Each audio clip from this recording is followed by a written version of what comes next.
안녕하세요. 딸아이 하나를 홀로 키우고 있는 중년 남자입니다. 몇 달 전까지만 해도 제게는 아내라는 사람이 있었지만 이제는 쓸쓸한 혼자가 되었네요. 제 손으로 선택해 꽤나 긴 시간 동안 살 부대끼며 살았던 여자지만 다시 떠올려도 참 지독하고 더러운 인연입니다. 아내와의 첫 만남은 선jal이었습니다. 저와 아내는 12살 차이, 정확하게 띠동갑입니다. 부끄러운 이야기지만 저는 30 후반이 넘어가는 나이에도 제대로 된 연애 한번 해본 적 없는 사람이었습니다.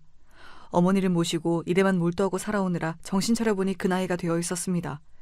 직업 특성상 주변에 아는 여자는커녕 온통 남자들 뿐이고 호라비들이 많다 보니 여자를 소개받을 일도 없고 만날 일도 없었습니다. 솔직히 조금 외로운 마음이 있긴 했습니다. 마흔을 바라보는 나이에 남들은 토끼 같은 자식, 여우 같은 마누라 끼고 지지고 볶고 잘 사는데 제 옆에는 아무도 없었으니까요. 아무리 돈을 많이 벌고 열심히 산다 해도 삶의 의미가 없이 느껴졌습니다. 그러던 와중 우연한 기회로 아내와 선을 보게 되었습니다. 전에 듣기로는 아내가 저보다 12살이 어리다고 했습니다. 게다가 사진을 보니 얼굴도 예쁘장하고 참해 보였습니다. 이런 여자가 왜 저 같은 늑다리와 선을 보나 싶었는데 알고 보니 집안이 많이 어렵다고 했습니다. 변변찮은 직업도 없는 상태였고 결혼이 급하다고 하더군요. 직접 만나본 아내는 예상보다 생각도 깊고 철이 일찍 든 것 같았습니다. 어려운 집안에서 어릴 적부터 집안일을 도맡아 하며 자라 요리고 청소고 살림도 못하는 것이 없이 다 잘한다고 했습니다. 경제적 능력이 전혀 없는 것은 조금 아쉬웠지만 어차피 제가 처자식 먹여 살릴 정도는 충분히 벌고 있었기에 큰 문제는 아니었습니다. 그렇게 저와 아내의 결혼 준비는 일사천리로 진행되었고 장인어른과 장모님도 저를 상당히 마음에 들어 하셨습니다. 객관적으로 그리 잘난 외모는 아니었지만 허우대도 멀쩡하고 몸도 건강하고 모아놓은 돈도 꽤 되었기에 나이를 제외하고는 스스로도 그리 부족할 것이 없다 생각했습니다. 아내 집안에는 빚이 있었고 다달이 이자를 갚기에도 빠듯한 상황이었습니다. 아내는 경제력 있는 남자와 결혼을 하여 집안의 보탬이 되고자 하는 듯 했습니다. 저는 집에서 저를 내조해주고 아이를 낳아 잘 길러줄 참한 아내는 경제적으로 넉넉해 본인 집안에 도움을 줄 만한 남편을 원했고 결과적으로 아주 적절한 만남이었다고 생각했습니다. 아내는 당연히 혼수고 뭐고 아무것도 해올 형편이 되지 않았습니다. 애초에 결혼 이야기가 오갈 때부터 알고 있었던 사실이었기에 별 문제 삼진 않았습니다. 저 혼자 살고 있던 아파트에 옷가지 같은 가벼운 살림살이만 들고 들어와 신혼생활을 시작했습니다. 장인 장모님께는 매달 100만 원씩 용돈을 드리고 다달이 나오는 이자도 제가 부담하기로 했습니다. 경제적으로 조금 무리가 되었지만 젊고 예쁜 아내를 얻게 되었으니 이 정도는 큰일이 아니라고 생각했습니다. 주변에서는 다들 어디서 저런 참한 아내를 데려왔냐며 저를 부러워했고 저 스스로도 참 운이 좋다고 느껴졌습니다. 아내는 지고지순한 성격에 매사에 불만이 없었습니다. 저야 나이를 먹을 대로 먹었으니 결혼에 대한 환상이나 로망 같은 것이 없었지만 아내는 20대 중반의 어린 나이였는데도 특별히 원하는 것이 없었습니다. 결혼식장도 집에서 가깝고 저렴한 아무 곳이나 상관없다고 했고 드레스도 처음 입어본 것을 마음에 든다며 바로 골랐습니다. 신혼여행도 국내 아무 곳이나 가자고 하는 것을 제가 설득해 그나마 제주도로 정했습니다. 매사에 까다로운 것보다야 훨씬 나았지만 조금 심할 정도로 뭐든 좋다고 하니 기분이 이상하긴 했습니다. 물론 첫눈에 반해 연애를 하다가 결혼하는 사이는 아니었지만 그래도 기본적으로 전 아내에게 이성적인 호감이 있었거든요. 하지만 아내는 제가 아니라 돈을 잘 버는 어느 누구라도 상관없는 듯한 태도였습니다. 아내는 애초에 결혼이라는 것 자체에 큰 의미를 두지 않는 사람 같아 보였습니다. 오히려 제 쪽에서 더 결혼 생활에 대한 기대가 큰 것 같았어요. 흔히들 결혼하면 생각하는 것들 있지 않습니까? 아침에 일어나면 잘 잤냐 인사를 건네고 함께 식사도 하고 일이 끝나고 집에 돌아오면 하루 종일 있었던 일을 도란도란 이야기도 하고 주말이면 가까운 공원을 산책하거나 함께 영화를 보거나 하는 평범한 부부들이라면 다 하고 사는 것들 말입니다. 저는 아내와 결혼할 때 당연히 그런 것들을 함께 하며 살겠거니 했습니다. 지금껏 곁에서 일상을 나눌 수 있는 사람이 없어 쓸쓸했고 제가 아내에게 바라는 것들은 거창한 것이 아니라 그런 소소한 것들이었으니까요. 하지만 아내는 몹시 말수가 적은 편이었습니다. 제가 먼저 말을 걸지 않으면 제게 말을 붙여오는 일이 극히 드물었습니다. 결혼 전에는 분명 애교도 많고 싹싹한 성격인 것처럼 보였는데 결혼을 하고 나니 성격이 180도 변했습니다. 솔직히 말하자면 사기 결혼을 당한 기분이었습니다. 그렇다고 아내가 저를 무시하거나 결혼 생활에 충실하지 않은 것은 아니었습니다. 결혼 전 얘기했던 대로 아내는 살림 솜씨가 몹시 좋았습니다. 먹고 싶은 요리가 있다고 말하면 장을 봐와서 전문점에서 파는 것처럼 뚝딱 차려냈습니다. 빨래며 청소며 저 혼자 살 때와는 비교도 되지 않게 관리가 잘 되었고 그 점은 만족스러웠습니다. 그렇지만 제가 원했던 것은 가정부가 아니라 아내였습니다. 가정부와 아내의 차이점이 있다면 감정적인 교류 아니겠습니까? 그리고 가장 중요한 것은 자녀 문제였습니다. 저는 이미 30대 후반에 들어선 나이에 결혼을 했으니 서둘러 자녀를 보고 싶었습니다. 그러나 아내는 아직은 자녀 생각이 없다며 계속해서 자녀 계획을 미루고 싶어 했습니다. 물론 아내 입장에서는 본인이 20대 중반의 젊은 나이니 그리 조급할 것이 없을 만도 했습니다. 하지만 부부라면 제 입장도 고려를 해줘야죠. 환갑이 다 된 나이에 자식 뒷바라지를 하고 싶진 않았습니다. 그리고 더욱 섭섭했던 것은 아내가 자녀 계획을 미루자는 핑계로 저와의 잠자리를 거부했다는 것이었습니다. 아내는 잠자리뿐만 아니라 가벼운 뽀뽀나 포옹 같은 스킨십도 전부 꺼려했습니다. 물론 제가 먼저 다가가면 대놓고 피하진 않았지만 표정 관리를 잘 못하더군요. 아무리 나이 차이가 심하다지만 그래도 부부 사이인데 당연히 그 정도 애정행각은 하고 살아야 하는 건 아니겠습니까? 그리고 세상에 스킨십을 거부당하면 자존심 상해하지 않을 남자가 있을까요?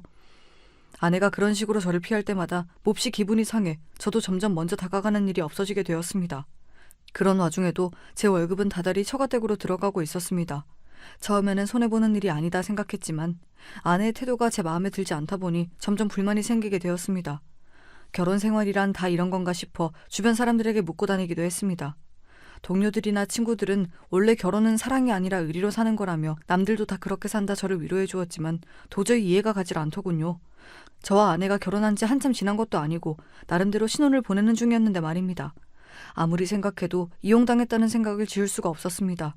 아내와의 관계가 서먹한 것은 별개로 장인 장모님과의 사이는 좋았습니다. 아무래도 제가 경제적인 부분을 다 책임지고 있어서인지 제게 몹시 잘 대해주시더군요. 저도 그런 장인 장모님을 친부모처럼 생각하고 모시려 했습니다. 저희 아버지께서는 일찍이 제 곁을 떠나셨고 어머니 또한 시골로 내려가 지내신 지 오래였습니다. 오랜 기간 가까이에 연고 없이 홀로 지내다 보니 제게 다정하게 대해주시는 어르신분들에게 마음이 쉽게 열린 것도 있었습니다. 장모님이 해다 주신 반찬이나 장인어른께서 제 생각에 나와서 사오셨다는 사소한 선물들이 왜 그리 마음에 와닿던지요. 저는 나름대로 사정이 복잡한 집안에서 컸습니다. 외동아들로 태어나 온 집안의 관심과 사랑을 받으며 자란 것도 잠시였습니다. 저희 부모님께서는 사이가 그다지 좋은 부부는 아니었습니다. 아버지께서는 전형적인 가부장이셨고 생전 부엌이라고는 들어가 본 적이 없으신 분이었습니다. 친할머니께서는 어머니께 몹시 못되게 구셨습니다. 당시 어렸던 제가 선명하게 기억하고 있을 정도이니 정도가 몹시 심했던 것이지요. 친할머니께서는 항상 제게 남자는 부엌 근처에 얼씬도 하면 안 된다. 남자로 태어났으면 큰일, 바깥일을 하며 여자를 이끌어가야 한다 말씀하시는 분이셨습니다. 여자는 집안에서 매사에 남자를 모셔야 하고 큰일은 전부 남자가 하는 것이라며 매사에 남녀 차별을 하셨던 분이니 며느리 구박이 오죽하셨겠습니까? 그 와중에 아버지께서는 그런 친할머니 밑에서 평생을 자라신 분이라 한 번을 어머니 편을 들어주시지 않았습니다. 그 당시에는 그런 일이 빈번하게 일어났다 하더라도 지금 와서 생각해보면 어머니께서 얼마나 서러우셨을까요? 연고 하나 없는 타지로 아버지 한 사람만 믿고 시집와서 평생을 고생만 하셨으니 어머니를 떠올릴 때마다 가슴이 미어지는 것 같습니다. 제가 아들이 아니라 딸이었다면 어머니와 조금 더 가까운 사이가 될 수 있었을까 싶다가도 만약 어머니께서 아들이 아닌 딸을 출산하셨다면 친할머니께서 얼마나 어머니를 구박하셨을지 상상조차 가질 않습니다. 친할머니께서는 항상 어머니께 전현이 시집와서 잘한 일이라고는 아들 낳은 것 딱 하나밖에 없다는 말을 습관처럼 하셨습니다. 친할머니께서는 저를 몹시 예뻐해 주셨지만 저는 그런 친할머니가 마음속으로 멀게만 느껴졌습니다. 특히 어머니를 구박하시는 모습을 볼 때마다 그런 생각이 들었습니다. 머리가 조금 큰 후에는 어머니를 대신해 친할머니께 대들었던 적도 있었습니다. 그날은 제삿날이었고 모든 친척들이 한 집에 모여 오랜만에 회포를 풀고 있었습니다. 저희 아버지께서는 오남매의 장남이셨기 때문에 제사 준비는 거의 저희 어머니께서 혼자 하시는 것이나 마찬가지였습니다. 아버지 밑으로는 2명의 작은 아버지와 고모가 계셨습니다. 딸은 출가 외인이라는 친할머니의 말씀에 따라 고모 2분께서는 제사 준비를 일절 돕지 않으셨습니다. 작은 어머니들께서도 마찬가지였습니다. 한 분은 선천적으로 몸이 약하시다며 모든 가족 행사에 한 번도 얼굴을 비추지 않으셨고 나머지 한 분께서는 전문직에 종사하시는 분이었습니다. 그래서 항상 일로 바쁘시다며 어머니와 함께 제사 준비를 돕지 않으셨습니다. 참 우스운 것이 그리도 여자는 바깥일을 하는 것이 아니라며 목청 높여 말씀하시던 친할머니께서는 돈을 잘 버시는 작은어머니께서 명절이나 가족 모임마다 고가의 선물을 사오시면 요즘 시대에는 꼭 여자가 집안일만 하라는 것은 아니다. 능력만 있으면 뭐든지 할 수 있다며 말을 바꾸셨습니다. 그러면서 어머니 들으라는 듯이 집에만 박혀서 지아비 등골만 빼먹는 것은 무슨 염치냐면서 그렇게 구박을 하셨습니다. 참다 못한 어머니께서 바깥에 나가 식당에서 일이라도 하겠다며 나서자 이게 어디서 어른한테 말대꾸를 하냐며 친척들이 다 보는 앞에서 어머니의 뺨을 내리치셨습니다. 그 모습을 보자 도저히 참을 수 없었던 저는 친할머니 앞을 가로막고 서서 바락바락 따지고 들었습니다.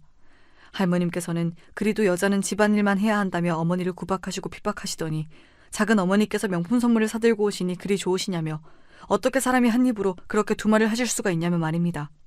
그러자 평소 저를 아끼시던 친할머니께서는 기가 차단한 듯이 어머니를 바라보시며 네가 자식 교육을 얼마나 엉망으로 시켰길래 이 착한 애가 나한테 이렇게 눈을 똑바로 뜨고 훈계질을 하냐며 그나마 잘한 것이라고는 아들 낳은 것밖에 없는 년이 아이 교육도 제대로 못 시켰다며 화를 내셨습니다. 저는 어머니께서 맞는 모습을 보고 도저히 참을 수가 없어 나섰던 것이었는데 그 모습이 친할머니의 심기를 더욱 거슬렸던 것인지 친할머니께서는 차마 입에도 담을 수 없는 욕들을 쏟아내시며 어머니의 머리채를 잡으셨습니다. 결국 아버지께서 나서서 상황이 마무리되었고 어머니께서는 아무런 말씀도 하지 못하시고 혼자 부엌으로 들어가셨습니다. 걱정되는 마음에 어머니의 뒤를 따라가 보니 어머니께서는 부엌 구석에 혼자 쭈그려 앉아 울고 계셨습니다. 그 모습이 아직도 생생히 기억이 납니다. 차마 그런 어머니께 다가가 위로를 드리지는 못하고 죄송스러운 마음에 저도 문 앞에 앉아 눈물을 훔쳤습니다. 제가 커갈수록 저의 모든 행동 하나하나가 어머니를 평가하는 지표가 되었습니다. 제가 학교에서 공부를 잘해 성적을 잘 맞아오면 어머니가 자식 교육을 잘 시킨 것이 되었고 제가 어쩌다 친구와 다툼을 해 말썽을 피우면 어머니께서는 자식 교육 하나 제대로 시키지 못한 못난 어머니가 되셨습니다. 친구와 싸운 것은 명백히 제 잘못인데 친할머니께서는 저를 혼내시는 것이 아니라 어머니 탓을 하셨습니다. 네가 자식 교육을 잘 시켰으면 아이가 저렇게 삐뚤어지진 않았을 텐데 전부 네 탓이라며 어머니를 나무라셨고 어머니는 그럴 때마다 한마디 반박도 하지 못하시고 고개를 숙이셨습니다. 저는 그런 어머니의 모습을 볼 때마다 마음이 너무 불편했습니다. 그래서 최대한 행동거지를 조심하려 했습니다. 제가 잘못을 저지르면 혼나는 것은 제가 아니라 어머니였기 때문입니다. 친할머니께서는 제가 고등학교에 들어갈 무렵 건강이 급격하게 악화되셨습니다. 평소 혈압 수치가 좋지 않으셨는데 합병증이 생기시며 이곳저곳 아픈 곳이 많아지셨고 일상생활에도 문제가 많아졌습니다. 혼자서 식사를 하시기는커녕 이동조차 힘든 상황이었고 당연히 그 모든 병수발은 저희 어머니께서 하셨습니다. 친할머니께서는 자식이 무려 5명이나 있었지만 그 자식들은 하나같이 책임을 어머니께 떠넘기기 바빴습니다. 형님이 평소에 곁에서 잘 모셨으면 어머니께서 이렇게 되셨겠어요. 형수님께서 잘 좀 돌봐주세요. 저희들은 다들 바깥일 하느라 바쁘지 않습니까? 어쩌면 그렇게 사람이 양심이 없을 수가 있는지. 저 같았으면 도저히 못하겠다 선언하고 친할머니를 요양원에 모셨을 것 같은데 어머니께서는 친할머니가 돌아가실 때까지 손수 친할머니를 모셨습니다. 친할머니께서는 나중에는 치매까지 심해지셔서 기저귀도 차고 완전히 아이처럼 변하셨습니다. 그토록 독불장군이셨던 분이 세월 앞에서는 참 장사 없구나 싶었습니다. 어머니께서는 그 모든 병수발을 묵묵히 해내셨습니다. 그러는 동안 아무도 모르게 어머니의 몸도 상해가고 있었나 봅니다. 친할머니께서 돌아가시고 제가 첫 직장에 들어가던 해 어머니께서는 말기암 판정을 받으셨습니다. 암을 발견했을 당시 이미 각종 장기에 전이가 되어 있는 상태였고 병원에서는 항암 치료를 받으셔도 살 수 있는 가능성이 거의 없다고 했습니다. 말 그대로 시한부였습니다. 그 사실을 처음 전해 듣고 하늘이 무너지는 기분이었습니다. 이제야 막 사회에 첫 발을 내딛고 돈을 벌어 어머니를 호강시켜드릴 생각을 하고 있었는데 호강시켜드릴 새도 없이 돌아가신다뇨. 게다가 암 말기에 온 몸에 전이가 된 상태라니 그동안 어머니께서 아무 말씀도 없으신 채 혼자서 얼마나 고생이 심하셨을지 가슴이 미어지는 것 같았습니다. 의사 선생님께서도 통증이 몹시 심하셨을 텐데 왜 이제 오셨냐며 안타까워하셨고 저 또한 그동안 제 인생 살기 바쁘다는 핑계로 어머니의 고생을 모른 척하며 살아온 것 같아 너무나 죄송스러운 마음이었습니다. 가장 놀라운 것은 아버지의 변화였습니다. 평생 동안 그렇게 어머니가 친할머니께 구박받으며 온 집안의 일을 떠맡아 하시는 것을 방관자처럼 지켜봐 오셔놓고 어머니께서 암 판정을 받으시자 아버지께서는 완전히 다른 사람처럼 돌변하셨습니다. 평생 본인 밥상 한번 스스로 차려본 적 없으시던 분이 갑자기 부엌 앞에서 칼질을 하시는 게 아니겠습니까? 아버지께서 처음으로 끓여주셨던 된장찌개는 정말로 맛이 없었습니다. 세상에 국물 내기용 커다란 멸치를 대가리도 떼지 않은 채 찌개에 넣는 사람이 어디 있습니까? 그것도 수십 마리를 말입니다. 아무리 요리를 해본 적이 없는 저라도 그 정도 상식은 있습니다. 있는 대로 멸치를 잔뜩 부어놓고 끓여 국물에서는 멸치똥 비린 맛이 났고 야채들은 제멋대로 썰려 제대로 익지도 않은 엉망진창인 찌개였지만 어머니께서는 연신 맛있다 말씀하시며 드셨습니다. 정작 아버지께서는 몇 숟갈 뜨지도 않고 내려놓았지만 말입니다. 언제나 소파 앞에 앉아 무표정으로 텔레비전만 보고 계시던 아버지께서 일어나 집안일을 하시는 모습을 보고 있자니 참 기분이 이상하더군요. 저렇게 하실 줄 아시는 분이 왜 지금껏 단 한 번도 어머니를 돕지 않으셨나 싶기도 하고, 이제라도 집안일에 손을 대시니 다행인가 싶기도 하고, 저 또한 착한 아들인 척 글을 쓰고 있지만 어렸을 적부터 자라며 집안일을 도와드린 일은 손에 꼽았습니다. 살림에 익숙하지 않은 남자 둘이서 집안을 살피려니 점점 집안 꼴이 엉망이 되어갔습니다. 병원에 계시던 어머니께서 종종 집에 돌아오시는 날이면 아무리 가만히 쉬시라고 말씀을 드려도 어머니께서는 하루 종일 집안 곳곳을 청소하시고 살피시곤 했습니다. 평생을 다정한 말 한마디 안 하시던 아버지께서 잠드신 어머니 머리맡에서 한참이나 어머니의 다 갈라진 손을 쓰다듬으시며 앉아 계시는 모습을 봤습니다. 그 모습을 보니 마음이 참 복잡했습니다. 한평생 고생만 하신 우리 어머니, 뭐가 그리 급하다고 하늘에서는 이리 일찍 데려가시려 하시는 건지. 어머니 앞에서는 애써 웃는 모습만 보이고 밝은 척하려 애썼지만 저도 남몰래 우는 날이 들어갔습니다. 그건 아버지께서도 마찬가지였습니다. 제가 생각하던 아버지께서는 어머니가 돌아가시든지 말든지 눈 하나 깜짝 안 할 뿐이었습니다. 어머니께서 돌아가신다면 이제 누가 밥을 차리고 집안일은 누가 하냐, 그런 소리나 하실 뿐인 줄로만 알았습니다. 제가 보기에 아버지께서는 전혀 어머니를 사랑하시는 것 같지 않았기 때문이었습니다. 어떻게 사랑하는 사람이 저렇게 고생을 하는데 그 흔한 위로 한마디 하지 않을 수가 있나 싶었습니다. 하지만 어머니께서 목숨이 달린 큰 수술을 마치시고 일주일 만에 기적적으로 눈을 뜨셨을 때 아버지께서는 정말로 너무나 서럽게 우셨습니다. 모든 친척들이 다 보는 자리에서 아버지께서는 그렇게 아이처럼 우셨습니다. 처음에는 소리를 죽이려 하셨지만 결국 엉엉 울고 마셨습니다. 그런 아버지를 보고 저도 따라 울었습니다. 아버지가 원망스럽기도 했습니다. 속으로는 어머니를 저렇게 아끼시고 사랑하시면서 건강하실 때 조금이라도 더 다정히 대해주시지. 어머니 멍든 마음 조금만 더 살펴주시지. 저 스스로도 좋은 아들이 되지 못했다는 죄책감 때문에 아버지를 더 탓했는지도 모르겠습니다. 얼마 살지 못하고 돌아가실 것이라던 첫 진단과는 다르게 어머니께서는 수술 이후 점점 몸을 회복해 가셨습니다. 병원 측에서도 드문 일이라며 환자가 살고자 하는 의지가 강하다 하셨습니다. 저도 그런 어머니를 봐서라도 더욱 열심히 살았습니다. 어머니에게 자랑스러운 아들이 되기 위해 하루하루 직장에 적응하며 바쁜 나날들을 보냈습니다. 아버지와는 조금 서먹한 관계였습니다. 어렸을 적부터 저는 아버지가 어려운 존재였습니다. 아버지께서는 항상 제게 엄하신 분이었습니다. 칭찬 한번 제대로 해주신 적이 없었습니다. 그나마 어머니가 곁에 계실 때는 셋이서 함께 밥을 먹거나 시간을 보내기도 했지만 어머니가 투병 생활을 시작하신 후에는 같은 집에 살았어도 특별히 대화를 나누지 않았습니다. 제가 직장을 옮기며 독립하게 된 이후로는 더더욱 교류가 없어졌습니다. 저는 아버지가 불편하게만 느껴졌고 아버지께서는 어떤 생각을 하고 계셨을지 모르겠습니다. 하나뿐인 아들인 저와 좀 더 가까워지고 싶으셨을지, 아니면 제가 아버지를 원망했던 것처럼 아버지께서도 저를 원망하고 계셨을지. 그 당시 아버지의 마음은 이제 영영 알 수가 없게 되어버렸습니다. 얼마 지나지 않아 아버지께서 갑작스레 쓰러지셨습니다. 심근경색이셨습니다. 아버지께서는 쓰러진 지 하루가 지나서야 발견되었습니다. 평소 일주일에 한 번 정도나 안부 전화를 주고받던 사이였기에 아버지께서 쓰러지신 것을 제가 빠르게 알 길이 없었습니다. 병원에서 급하게 연락이 왔고 불이 나게 달려가 보니 아버지께서는 이미 운명을 달리하신 뒤였습니다. 너무나 갑작스러운 일에 눈앞이 캄캄했습니다. 아무리 교류가 없던 사이라 하더라도 아버지는 아버지였습니다. 저도 모르게 마음속 깊은 곳에서는 아버지께 의지를 하고 있었던 것일지도 모르겠습니다. 사무치게 쓸쓸하고 서글픈 마음이 들었습니다. 처음 어머니께서 암 진단을 받으셨을 때와는 또 다른 슬픔이었습니다. 어머니가 아프시고 부모님께서 돌아가시기 전까지 정말 잘해야겠다 결심했으면서 아버지를 너무나 허망하게 보내드렸구나. 나란 놈은 정말 못난 아들이다라는 자책감만이 들었습니다. 그렇지만 후회해봤자 이미 늦은 때였습니다. 정신없이 장례식을 치르고 아버지를 보내드렸습니다. 그 뒤로 어머니의 간병은 제 몫이 되었습니다. 그렇게 긴 시간 동안 앞만 보며 달려왔습니다. 남들은 다 결혼하고 아이를 낳고 평범하게 살아갈 때 저는 혼자서 어머니를 돌보며 일만 했습니다.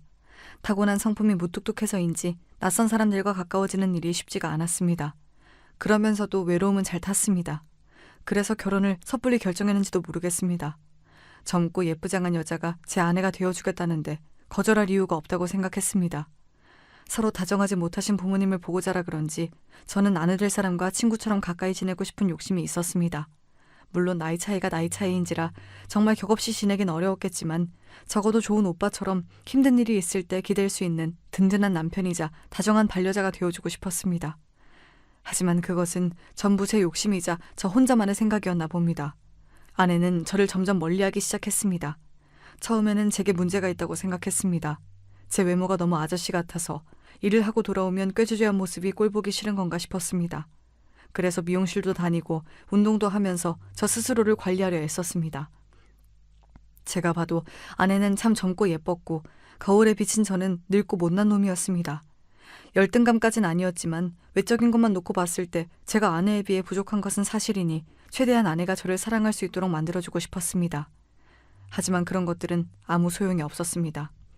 아내는 제가 미용실에 다녀오든 새로운 옷을 사입든 아무런 관심이 없었습니다.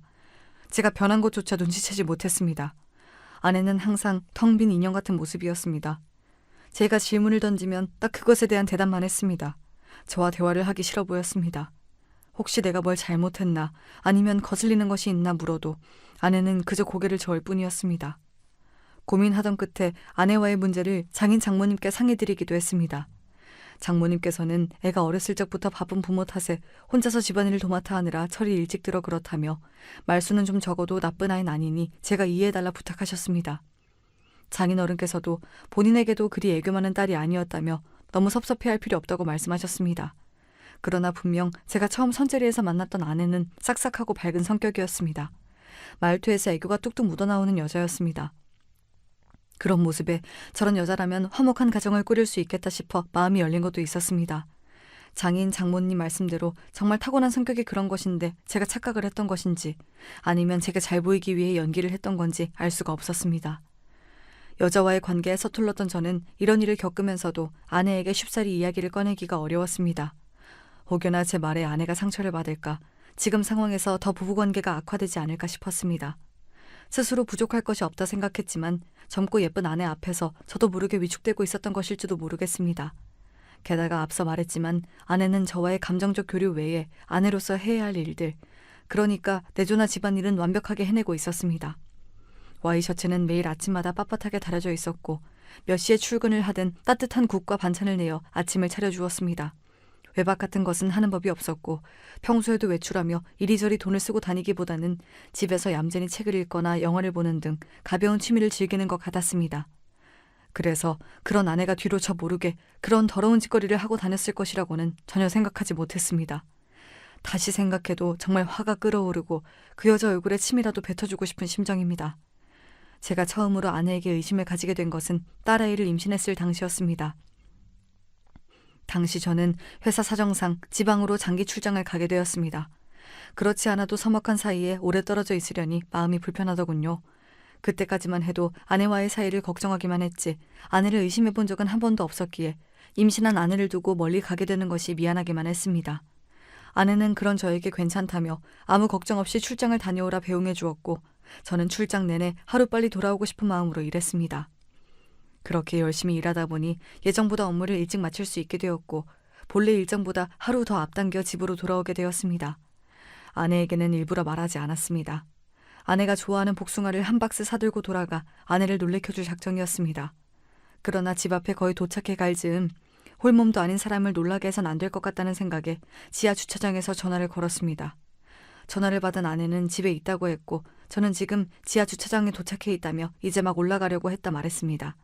제 말에 아내는 너무나 놀란 목소리로 내일 온다고 하지 않았냐 되물었고 저는 원래 일정은 그랬지만 당신이 걱정되어서 하루 일찍 돌아와다 답했습니다. 그러자 아내는 사실은 지금 잠깐 산책을 나와 있는 상태다. 집에만 있자니 좀 답답해서 아파트 주변을 걷는 중이다 말을 바꿨습니다. 아까는 집에 있다더니 갑자기 산책 중이라는 것이 좀 이상하긴 했지만 알겠다 답하고 집에 먼저 올라가 있겠다 말했습니다. 그랬더니 아내가 올라가지 말고 본인을 데리러 와달라고 부탁하는 겁니다.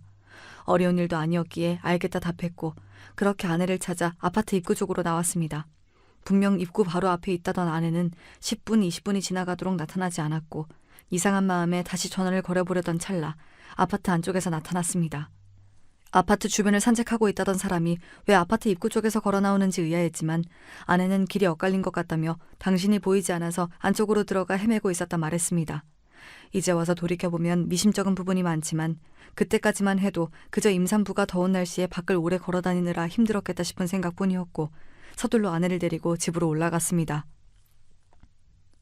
하지만 집에 도착하자 전혀 예상하지 못했던 일이 생겼습니다. 부엌 싱크대 옆에 와인과 와인잔이 놓여 있었던 것이었습니다. 아내는 임신 중이니 당연히 술을 마실 이유가 없었습니다. 아내에게 이게 무엇이냐 묻자 아내는 오전에 잠시 동네 친구가 다녀갔다 말했습니다. 제가 알기로는 아내에게 동네 친구 같은 사람은 없었습니다. 아내는 항상 집에 있는 것을 좋아했지 밖에 나가 사람을 사귀고 사교 활동을 즐기는 성격이 아니었습니다. 생전 사람들과 어울리는 것을 본 적이 없는데 무슨 동네 친구냐 되묻자 산책을 하다가 만난 젊은 엄마라고 했습니다.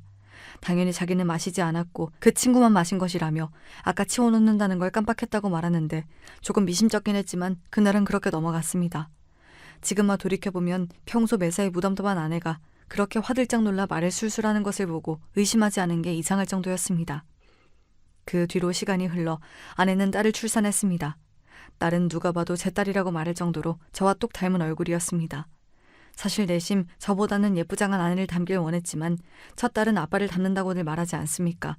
객관적으로 보자면 쌍꺼풀 없이 작은 눈에 낮은 코까지 저를 판박이로 닮아 예쁜 얼굴은 아니었지만 그래도 제 눈에는 세상에서 제일 사랑스럽고 귀여운 아기였습니다. 아내의 출산 소식에 병세가 많이 완화되어 시골에서 요양을 하고 계시던 어머니께서 불이 나게 짐을 싸서 올라오셨습니다. 아내가 많이 어리기도 하고 장인 장모님께서는 아내를 챙겨주실 여유가 없었습니다. 요즘 산후조리원 잘 되어 있다. 굳이 어머니께서 올라오지 않으셔도 된다. 한사코 뜯어 말렸지만 어머니께서는 고집을 부리셨습니다. 결혼하고 지금껏 몸이 아프다는 핑계로 시어머니 노릇 한번 제대로 못 해주셨다며 한 달여 정도 저희 집에 머물며 아내의 몸조리를 돕겠다 하셨습니다. 이 소식을 전해 들은 아내는 눈에 띄게 불편한 기색이었습니다. 당연히 그럴 만도 했습니다. 결혼 후 특별히 교류가 있었던 것도 아니었고 아내 입장에서는 저희 어머니가 마냥 낯설게 느껴질 것 같았습니다. 어머니께서 아내의 몸조리를 돕는다는 소식에 장모님께서도 어딘가 불편하신 눈치였습니다. 그때만 해도 저는 그저 장모님께서 본인이 하지 못하는 일을 저희 어머니께서 해주신다니 미안한 마음에 염치가 없어 그러신 줄로만 알았습니다. 사실은 제가 알지 못하는 더러운 내막 때문이었다는 것을 전혀 모른 채 말입니다. 어찌되었든 저희 어머니께서는 한 달 동안 집에 머무시며 아내의 몸조리를 도우셨습니다. 어머니 호강을 시켜드리지는 못할 망정 며느리 수발까지 들게 만든 것 같은 기분에 마음이 썩 불편하긴 했습니다. 하지만 어머니께서 누가 뭐라 하든 이것만은 꼭 하셔야겠다 고집을 부리시는 통에 저도 어쩔 도리가 없었습니다. 그 뒤로 시간이 흘러 아이가 돌이 되었을 무렵이었습니다. 아이가 태어난 이후로 저와 아내는 전보다 사이가 조금 더 가까워졌습니다. 매사에 무뚝뚝하고 까칠했던 아내가 점점 더 제게 마음을 여는 것 같았습니다. 아이가 생기니 마음가짐이 달라지는 건가 싶었습니다. 아내는 이제 막 돌이 지난 아이를 데리고 문화센터며 배움마당이며 이곳저곳을 다니느라 바빴습니다.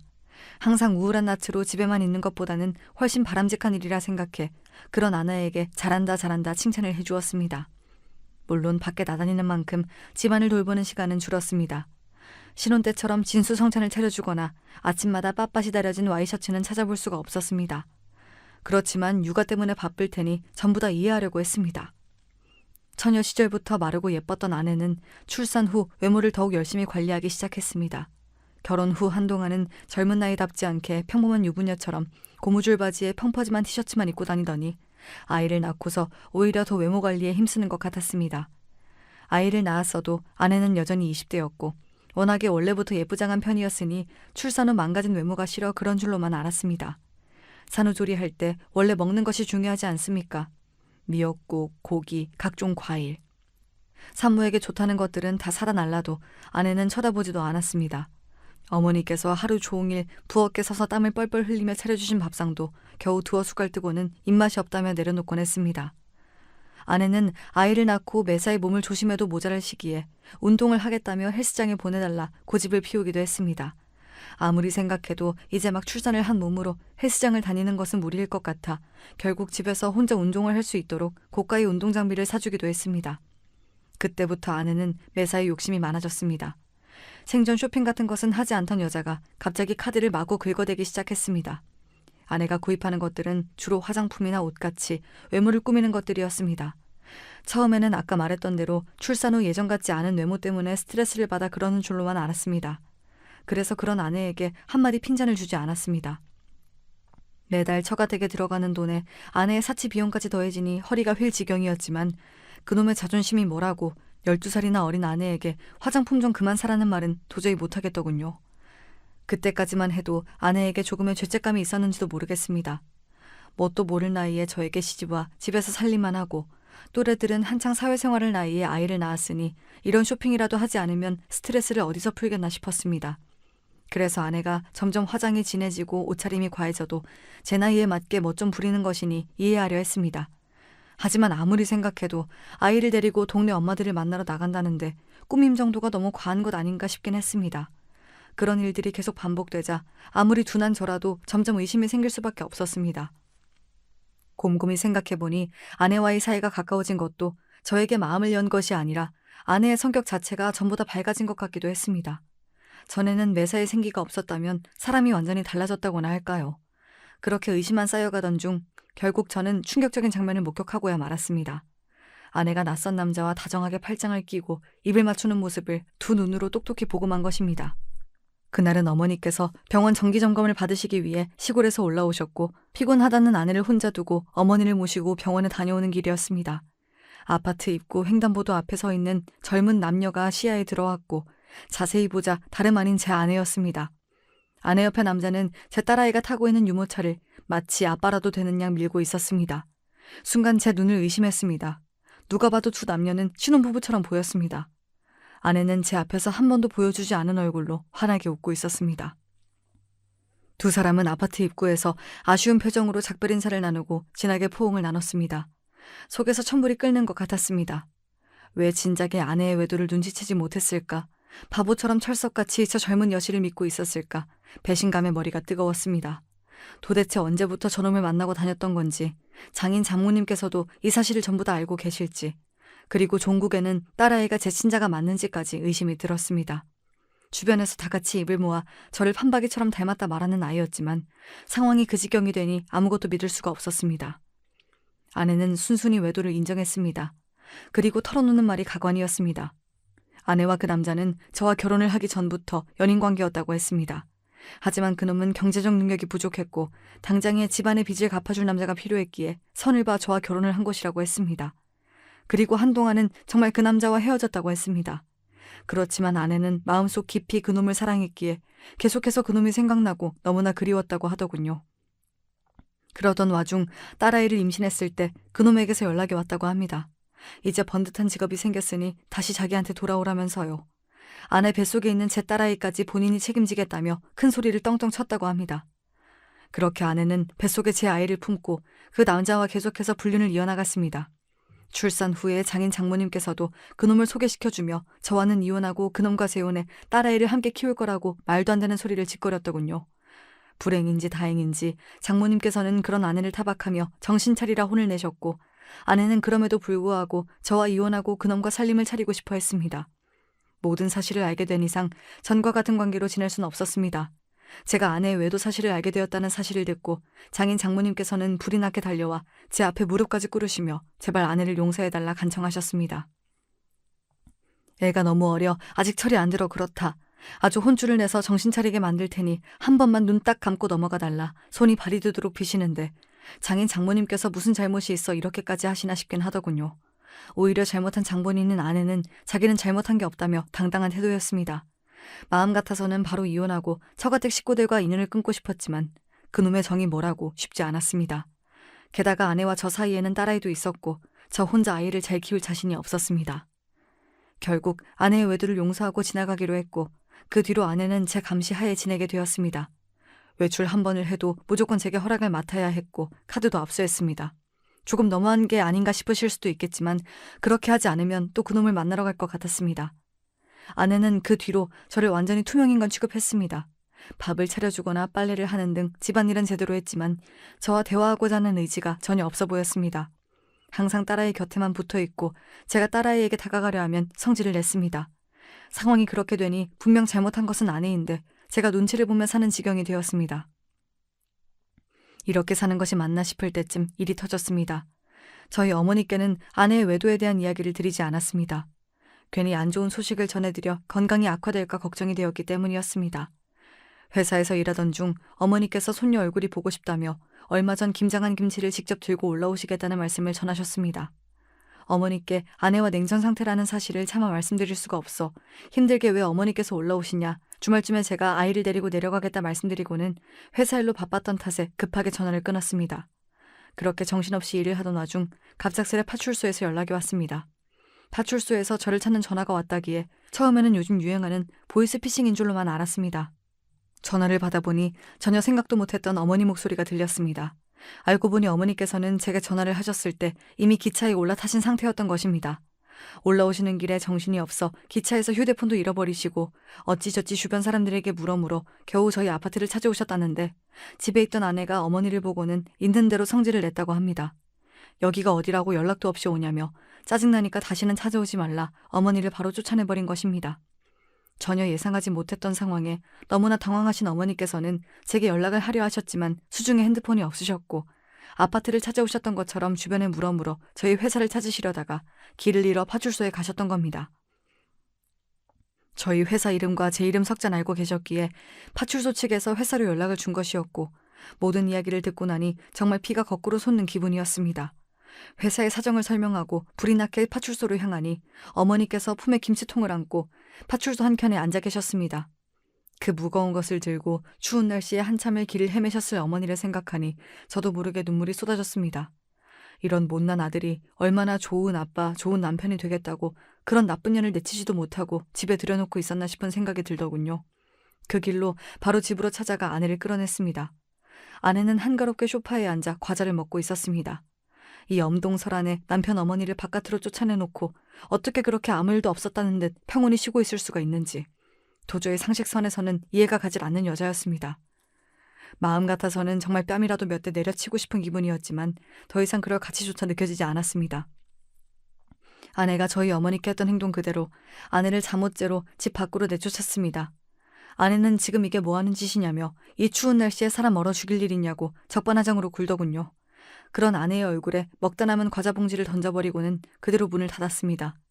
저런 년 따위 얼어 죽든 말든 이제 저와는 아무 상관도 없었으니까요.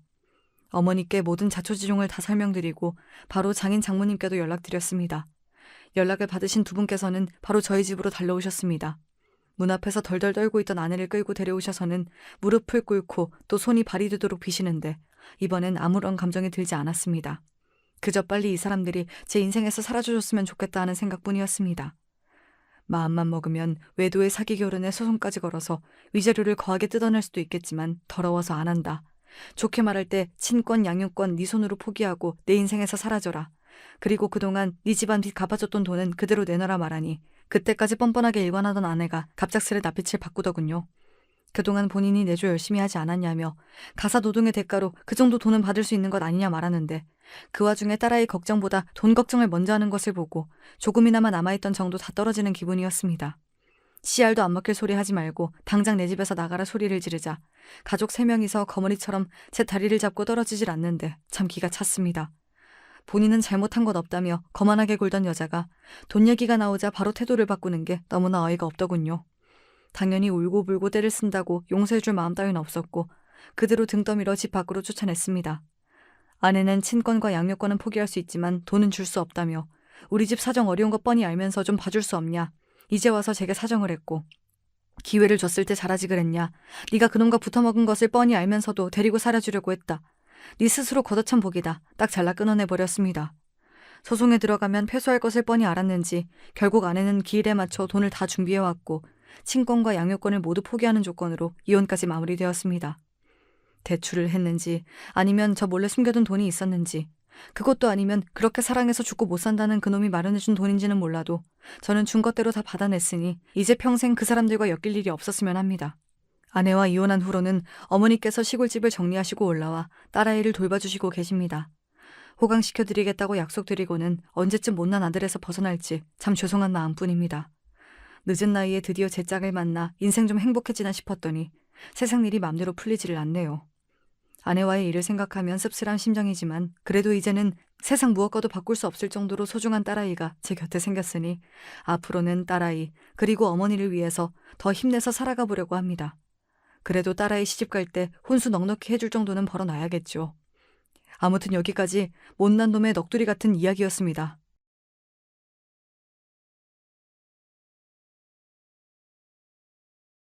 안녕하세요. 전 어떤 남자에 대한 이야기를 꺼내고 싶어서 사연을 신청하게 되었답니다. 그 남자는 분명하게 저와 사실혼 관계에 있었어요. 다들 사실혼이 뭔지 아시죠? 법적으로 혼인신고까지 한 건 아니지만 사실상 부부나 다름없게 지내는 사이 말이에요. 편의상 그 남자를 약혼자라고 칭하는 게 나을 것 같네요. 약혼자를 만난 건 제 나이 27대 일이었습니다. 그땐 약혼자가 갓 취업을 해서 사회생활을 하고 있던 시기였고요. 전 옷가게에서 일을 하고 있었어요. 처음엔 지인을 통해 안면을 떠서 아는 사이로 그렇게만 지내다가 몇 번 따로 술자리를 가게 되자 감정이 피어올라 사귀게 됐죠. 성현아, 암만 생각해도 나는 네가 좋다. 나한텐 너뿐이야. 너와 좋은 감정을 함께 키워나가고 싶어. 저 역시 호감을 가지고 있었기 때문에 그 고백을 마다하지 않았는데요. 사귀고 나서 꼴랑 나흘 정도나 지났을 때였을까요? 갑자기 옷가게로 누가 불쑥 찾아왔어요. 야, 네가 진혁 오빠한테 꼬리친 년이야? 딱 봐도 친절하게 옷이나 사러 온 손님 같아 보이진 않았습니다. 진혁이는 약혼자의 이름이었어요. 저보다 어려 보이시는데 다짜고짜 반말을 찍찍 날리시면서 이게 무슨 무례이신지. 늙은 거 자랑하니 늙딸이야? 내가 먼저 진혁 오빠 만나고 있었는데 너야말로 웬 무례세요? 남의 남자 이렇게 막 뺏어가도 돼? 상도덕도 없어? 저기 진정하세요. 진혁인 만나는 여자가 전혀 없었는데 갑자기 무슨 헛소리를 하시는 건지도 모르겠고요. 여기서 이러시면 영업 방해입니다. 남의 남자한테 꼬리쳐서 빼앗아 놓고 낯짝도 두껍네. 내가 그 낯짝 벗겨내줄게. 끼케야 대학 졸업반 정도로 보이던 그 여잔 판매를 위해서 걸려있던 옷을 잡아 뜯었습니다. 그래서 놀란 전 그 여자의 머리를 잡아 뜯었죠. 동네에서 마침 순찰을 돌고 있던 경찰분들이 지나가다 목격을 하시는 바람에 일단락 될 수 있었습니다. 남자 때문에 이렇게 됐다는 설명을 듣고 그분들이 무척 비웃음 가득한 표정으로 절 바라보셨던 기억이 나네요. 전 그때 약혼자에게 당장 연락을 했었어요. 나 일하는 가게로 웬 이상한 여자가 찾아왔었어. 말하는 것도 그렇고 옷도 그렇고 약간 싸 보이던데? 네가 그런 여자를 어떻게 알아? 무슨 사이야? 아, 누군지 알 것 같다. 성현아, 내가 정말 미안하다. 너한테 그런 피해가 갈 줄은 몰랐는데 이놈의 인기. 내 대학 간판이나 얼굴만 보고 자꾸 덤비는 여자애들이 있네. 아, 그랬어? 그럼 내가 듣기론 네가 그 여자랑 나 사이에서 양다리를 걸친 것처럼 느껴졌던 건 다 내 착각이란 거지? 내가 성현이 널 두고 왜 양다리를 걸쳐? 너만한 여자가 또 어딨다고. 약혼자의 그딴 허술한 대답만 듣고도 믿었던 제가 바보였죠. 대학 간판이니 얼굴이니 그 시절 감성은 왜 그렇게 말도 나쁘끄럽게 민망하게 하도록 만들었던지 모르겠네요. 약혼자는 객관적으로 썩 잘생긴 얼굴이 아니었습니다. 다만 대학 간판은 객관적으로 그럴싸했죠. 그래서 이것만은 제가 인정한다 싶은 마음이었네요. 약혼자가 좋은 대학을 나왔습니다. 서울대를 포함한 스카이. 딱 바로 그 아래 단계의 대학을 나왔어요. 졸업 성적도 꽤 나쁘지 않았고요. 그러니 본인이 어느 정도 자화자찬을 할 만은 했습니다. 옷가게를 다짜고짜 습격했던 그 여자는 교양과는 백만 광년 정도 떨어져 보이는 인물이었기 때문에 약혼자와 따로 만나던 사이는 절대 아닐 것 같았어요. 어쨌거나 약혼자는 명문대 출신이었고 고지식한 이미지였으니까요. 제가 당시에 동경하던 요소를 갖추고 있는 남자가 바로 약혼자였습니다. 고학력자를 제가 원해 맞이 않게 되었던 배경을 설명하자면 저희 집안 이야기로 잠시 넘어가야 하는데요. 제가 고향이 서울이긴 하지만 꼴랑 4살 때 지방의 시골로 이사를 가서 그곳에서 고등학교 마칠 때까지 쭉 살았답니다. 조부모님께서 저희 친정 부모님을 호출하셨기 때문이에요. 당시에 친할아버지의 건강이 무척 안 좋아져서 그랬다고 하더군요.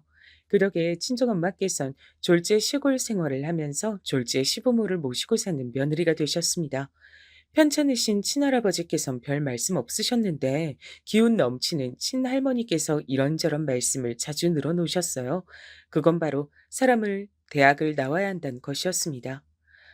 옆 동네 보니까 어디 서울에 무슨 대학을 갔다고 현수막이 걸려 있던데 대학 가는 게 그 정도로 엄청난 일인가 보다. 저도 자연스레 그런 생각을 하게 됐죠. 친할아버지나 친할머니는 물론이고 제 친정 부모님이나 다른 친척 어른들, 사촌 형제들을 뒤져봐도 당시에 대학 나온 사람은 아무도 없었습니다. 집안 특성상 대대로 장사가 체질이었기 때문에 그쪽에 몰두를 하느라 상대적으로 대학에 대한 필요성도 못 느꼈던 거예요. 하지만 어른 입장에선 그게 두고두고 한이 됐나 보더라고요. 친할머니께선 대학을 가야 사회에서 대접받고 산다고 하시면서 특히 제 친오빠 앞에서 열변을 토하셨습니다. 어렸을 땐 차마 눈치채지 못한 사실이었는데 나중에 커서 냉정하게 살펴보니까 저희 집안 사람들은 물려받은 유전자 자체에 공부머리가 부족한 것 같더라고요. 공부를 잘하는 두뇌도 유전이라고 하니까요. 그런 마당인데 공부가 잘 되겠나요? 친오빠는 집안 어른들의 기대를 배신하고서 고등학교를 졸업하자마자 자기 아는 형이 시작했다는 일에 같이 뛰어들었습니다. 전문대 가겠다 해놓고선 이게 대체 무슨 일이라니. 전문대 내겠다던 등록금은 다 어디로 떼먹은 거야? 친정엄마께서 얼굴이 새파랗게 질리셨었죠. 친오빤 심지어 군대를 가기도 전에 짝을 만나서 결혼까지 해버렸습니다. 남자 나이 22살에 혼전 임신도 아닌데 결혼하는 경우는 정말이지 드물지 않나요? 제 친오빠와 새언니가 특수한 경우였던 것 같네요. 참고로 새언니도 대학 근처에도 안 가본 사람이었고요. 근데 집안에 대대로 물려받은 땅이 좀 있어서 형편은 괜찮았습니다. 새언니 쪽에 나이가 딱히 많지도 않았어요. 친오빠보다 꼴랑 2살 많았으니까요.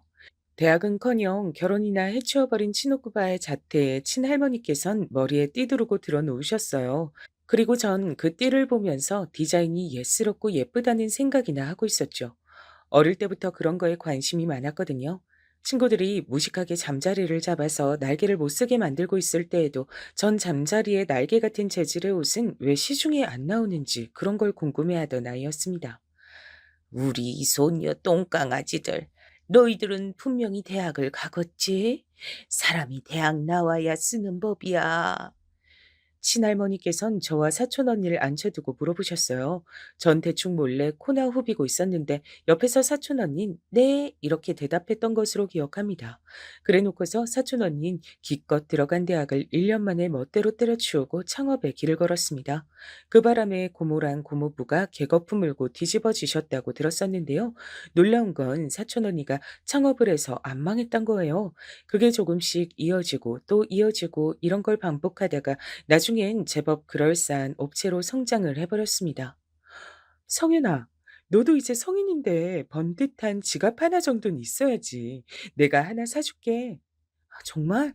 언니 되게 멋지다. 그럼 지갑은 어디서 고르면 될까? 저기 보이는 액세서리 가게? 저기 가격대가 좀 있는 것 같던데. 나 저기 들어가서 골라도 돼? 뭐? 너 장난해? 어디 가서 우리 집안 식구라고 하지 마. 그렇게 쥐똥만한 스케일로 노는 거 우리 집안 스타일 아니야. 창피해. 빨리 따라와. 백화점은 문 빨리 닫는단 말이야. 뭐라고? 지갑을 백화점 가서 사겠다고? 많이 비쌀 텐데. 언니가 벌써 그 나이에 그럴 능력이 있어? 남들이 공부할 때 우린 돈을 벌써부터 버는 게 우리 집안 특징인데 넌 왜 헛소리라고 그래? 빨리 고르기나 해. 돈 들어오게. 빨간 지갑으로 골라라. 그 당시에 사촌 언니가 백화점에서 사줬던 게 엄청 값이 나가는 명품 브랜드였어요. 그래서 사촌 언니가 돈을 잘 버는 걸 실감했었네요. 저희 집안의 특징인 듯 싶었습니다. 신기하리만치 뭘 해도 어떻게든 돈을 벌어먹고 살았어요. 하지만 친할머니라든지 다른 나이 지긋하게 드신 집안의 어른들께선 그걸로 만족하지 못하셨죠. 대학을 안 나오면 남들이 놀 때 일을 해야 하고 폼나게 컴퓨터나 두드리면서 돈을 버는 일을 할 수가 없다고 보셨습니다. 대학을 나온 것들이 세상을 주도하고 바꿔가는 것이라고도 생각을 하셨죠. 친정 부모님께선 금전적인 어려움을 한 번도 겪어보지 않으신 분이었으나 가방끈이 짧아서 살면서 약간의 아쉬움은 느껴본 적이 몇 번 있다고 하셨습니다. 그래서 더더욱 친오빠가 멀쩡히 대학을 나와서 취업문을 두드리길 바랬는데 그게 어그러져서 안타깝다고 하셨었죠. 그대로 장남이 제대로 대학 나와서 번듯하게 좀 살면 보기 좋았을 텐데 일찍 결혼이나 해버리고 아는 형 일인지 뭔지 아는 건 계속 기웃거리면서 고작 그런 거나 하면서 살고 엄만 진짜 네 오빠만 생각하면 자다가도 가슴이 답답해서 눈이 떠져. 친오빠의 기행이 친정엄마께선 상처로 남았을지 모를 일이었습니다. 크기 전까지의 저는 모두가 자기 자리에서 잘 해내고 있는데 어른들은 왜 이렇게 대학 타령만 해댈까 싶었어요. 하지만 자라고 나서 깨닫게 됐던 것이죠. 대학을 나와서 사회적인 시선 앞에서도 어깨에 힘주고 사는 자식의 모습을 다들 보고 싶으셨던 것이란 것을요. 그래서 전 원하지도 않던 전문대를 간신히 나왔습니다. 냉정하게 나오나 마나 한 곳이었어요. 제 인연의 시간과 약간의 돈을 버렸다고만 생각이 들었죠. 좋은 대학을 나오기엔 애석하게도 제 공부 수준이 안 따라줬습니다. 타고난 머리가 그런 것을 어쩌나요. 게다가 노력도 재능의 영역이더라고요. 전문대를 나와서 아르바이트나 하다가 옷가게 일을 시작했던 거예요. 전 워낙 그쪽 방면에 관심이나 재능이 많았으니까요. 친할머니께선 이제 저를 향해 가방 끈 긴 남자와 결혼을 해야 한다는 말씀을 하고 계셨습니다. 제가 스스로 안 된다면 배우자라도 잘 만나면 될 일이라고 보셨던 거예요. 저는 제가 집안 어른들에 대한 기대치를 못 채워드렸다는 것에 항상 죄송한 마음을 어느 정도 갖고 있었기 때문에 남자는 반드시 고학력자만 만나겠다고 다짐을 마쳤습니다. 그래서 약혼자가 마음에 들었던 겁니다. 고학력자인데다 공부에 관심도 지대한 사람이었으니까요. 그럼 아주 그럴싸한 대학 한판을 탄 사람이잖아. 아이고, 잘했다. 우리 성현이 강아지가 아주 판단을 잘했어. 그래, 나이 먹고서 사내 만날 땐 그렇게 구실을 제대로 하는 놈으로 만나야 하는 거야. 이 할미는 그 사람이 벌써 마음에 드는구나. 약혼자의 학력을 확인하신 친할머니께서 무척 좋아하셨습니다. 친정 부모님의 반응도 비슷했고요. 간섭 안 할 테니까 어디 한번 잘 해보라면서 응원을 보내주셨습니다. 약혼자는 제법 번듯한 직장에 다니고 있었고 저는 옷가게 직원이었으나 버리는 제가 썩 밀리지 않았습니다. 왜냐면 저는 그 옷가게에서 횟수로 4년째 일을 하고 있었으며 전반적인 관리를 제가 다 하는 역할이었거든요. 그래서 약혼자가 저에게 의지를 할 수 있었던 것 같아요. 사귄 지 반년이 넘어가던 때였는데 저한테 대뜸 공부를 더 하고 싶다고 말을 하더라고요. 성현아, 나 직장 생활이 너무 힘들다. 내가 이러려고 대학을 나왔나 싶고 요즘 매일매일 자괴감이 들어서 미칠 것 같아. 응? 갑자기? 이틀 전까지만 해도 웬만한 대기업보다 복지가 좋아서 대기업 안 부럽다 그랬었잖아. 내가? 너한테 그런 소리를 했었던가? 에이, 난 그런 기억 없어. 네가 잘못 들었겠지. 아니야. 엊그제 우리 만나서 같이 저녁밥 먹다가 그런 얘기 나왔었잖아. 복지 얘기. 그래서 내가 똑똑하게 기억하는데. 아, 맞아. 그래. 그랬던 것 같네. 성현이 넌 별걸 다 기억한다. 암튼 그날은 내가 유독 기분이 좋았던 것뿐이고 원래는 평소에 기분이 매일 안 좋아. 왜? 직장 일 때문에? 일하는 게 많이 힘든 거야? 그럼 이직 준비해 보는 게 낫겠네. 일도 그렇고 자꾸 생각만 많아지는 것 같아. 내가 이렇게 일을 해서 살다가 결국 뭘 이룰 수 있겠나 싶고 궁극적으로 내가 하고 싶은 건 뭘까 싶어져서 고민을 내가 좀 해봤는데 아무래도 나는 이런 일반 직장 생활에 안주하고 만족할 그릇이 아닌 것 같아. 너 다른 재능을 펼칠 수 있는데 그러질 못하고 지내고 있으니까 내가 자꾸만 불안하고 힘든가 봐. 근본적인 문제가 있는 거지. 뭐라고 하는 건지 잘 모르겠다. 말이 왜 그렇게 거창해? 그래서 결국 뭘 어쩌고 싶단 거야. 그것만 정확하게 말을 해줘 봐. 그래. 네 머리로 다 이해해 달란 소리는 안 해. 그건 내가 어차피 기대도 안 했어. 내가 원한 건 회계사가 되는 거야. 약혼자는 어느 날 뜬금없이 회계사가 되겠다는 얘기를 꺼냈습니다. 표정을 보니까 장난을 하는 건 아니었고, 심지어 그 꿈을 자기가 꾸게 된 게 아니라 원래 속에 간직하고 있었던 것이라고 말을 했어요. 현실과 타협해서 우선은 직장 생활을 하고는 있었지만 회계사가 되고 싶다는 생각이 자꾸만 커져갔다고 하더라고요. 성현아, 너 우리나라에서 사짜 직업이 얼마나 대우받고 뭐 잘 먹히는지 알지? 이건 IQ 두 자리인 사람이라도 아는 사실이야. 사짜 직업이 최고란 거. 근데 회계사를 봐. 사짜 직업이잖아. 게다 전문적이고 지적인 냄새가 솔솔 풍기기론 다른 사짜 직업들 안 부러워. 내가 회계사 되잖아? 그럼 내 여자친구인 너도 덩달아 대박 치는 거야. 인생 대박. 와. 얘기만 들어도 진짜 대박인 것 같다. 그럼 당장 회계사 해. 일반 직장 때려쳐. 그거 매일매일 지옥 같다면서. 잘 됐네. 미련 없이 그만둘 수 있잖아. 지옥 같다는 소리까진 아니었고, 암튼 나 직장 그만두고 회계사 될 준비하는 거 성현이 너도 찬성이란 소리지? 고마워. 대박인 걸 굳이 내가 찬성 안 할 이유라도 있을까? 회계사 되는 거 너무 멋진 것 같은데? 제가 신이 나서 맞장구를 쳐주자 약혼자의 표정이 오모하게 변했었죠. 전 그제서야 눈치를 챘던 겁니다. 왜 약혼자가 제 앞에서 그런 얘기를 꺼냈는지 말입니다. 아, 회계사란 거 그냥 되는 게 아니구나. 그치? 맞아. 단단히 준비를 한 끝내 될 수 있는 게 회계사야. 아무나 되고 싶다고 해서 될 수 있는 게 아니야. 그니까 어설픈 자세로는 안 되고 내 모든 걸 걸고 준비를 해야 되기 때문에 당연히 직장도 그만둘 거고 다른 돈 버는 일도 못할 것 같아.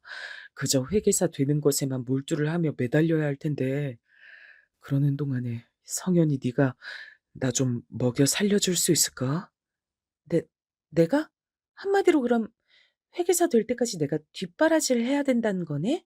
일단 내가 어느 정도 모은 것도 있는데다가 네가 내 생각보다 옷가게에서 돈도 잘 벌고 있으니까 별로 문제는 없을 거야.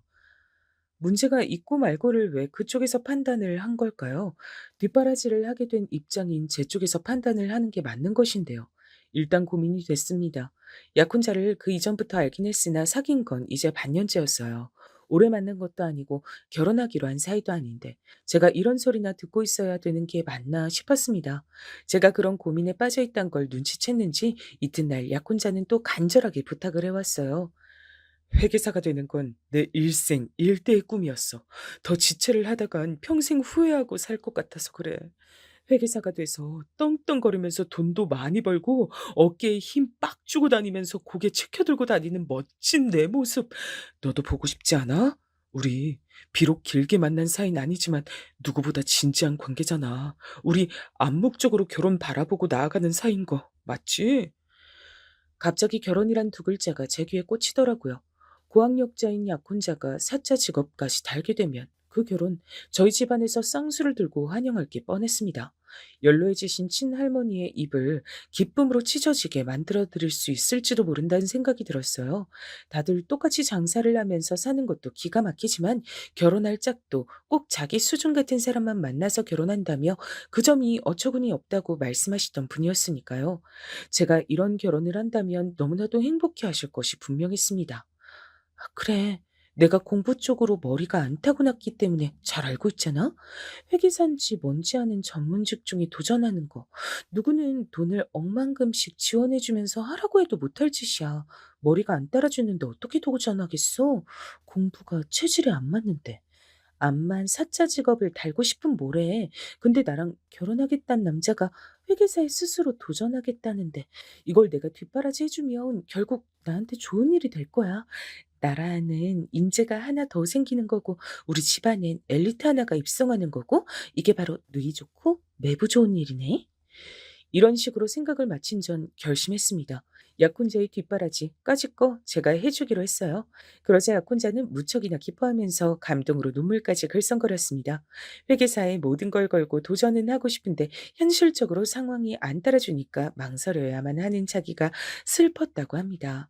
그런데 절 만나 이런 기회를 얻게 됐으니 자기는 행운아라고 표현을 하더군요. 성윤아, 네가 각종 진상 손님 비 맞춰가면서 힘들게 한 푼 두 푼 버는 돈 내가 절대 헛되이 쓰지 않을 거야. 낭비되는 일 없을 거야. 내가 열심히 공부할게.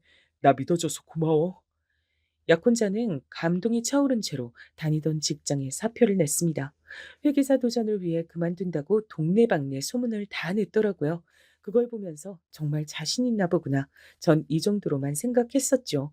제가 한 푼 두 푼 힘들게 버는 건 맞지만 한 푼 두 푼만 있을 정도로 주머니 사정이 절대 궁핍하지 않다는 얘긴 굳이 안 꺼냈습니다.